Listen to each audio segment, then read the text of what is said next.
Assalamualaikum warahmatullahi wabarakatuh. Saya sekarang berada di Kampung Mayang Lancuk dan di belakang saya adalah makam Merah Putih. Simak video ini sampai habis untuk mengetahui kisah. Situs Makam Merah Putih terletak di Kampung Mayang Lancuk, Kecamatan Merdu, Kabupaten Pidijaya. Situs ini berada di dalam sebuah kebun yang mana di sekelilingnya adalah area perumahan warga. Makam ini ditandai oleh batu nisan dari batu sungai ataupun batu andesit berbentuk bundar dengan tinggi 36 cm dan diameter 21 cm. Secara umum, panjang keseluruhan makam adalah 2,5 meter. Di sekeliling makam ini terdapat makam-makam kuno lainnya yang juga ditandai oleh batu sungai.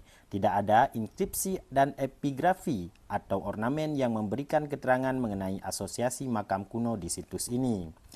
Namun bangunan pelindung makam ini dibuat sekitar tahun 1987 oleh masyarakat lokal sebagai penghormatan atas beliau karena diyakini sebagai kakek dari Sultan Iskandar Muda. Berdasarkan cerita masyarakat lokal, Merah Putih merupakan salah seorang ule balang di kawasan ini pada masa lampau.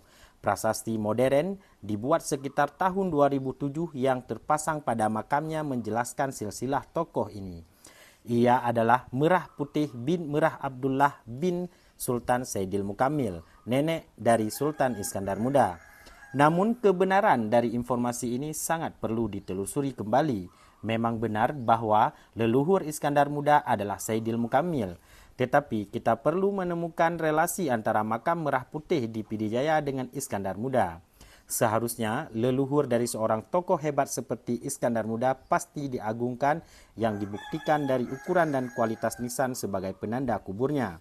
Oleh karena itu, kita belum dapat membuktikan secara ilmiah mengenai relasi antara Merah Putih dengan Iskandar Muda dan tentunya permasalahan ini perlu dikaji lebih mendetil lagi.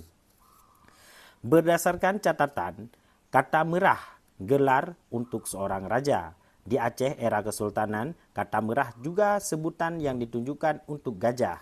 Dalam Kamus Aceh Belanda yang disusun oleh Krimer tahun 1931 disebutkan beberapa nama-nama merah antaranya adalah Merah Hasan, Merah Hussein, Merah Budiman, Merah Cahib, dan Merah Silau. Namun, nama Merah Putih tidak disebutkan dalam catatan tersebut sehingga kita dapat menelaahnya lebih jauh.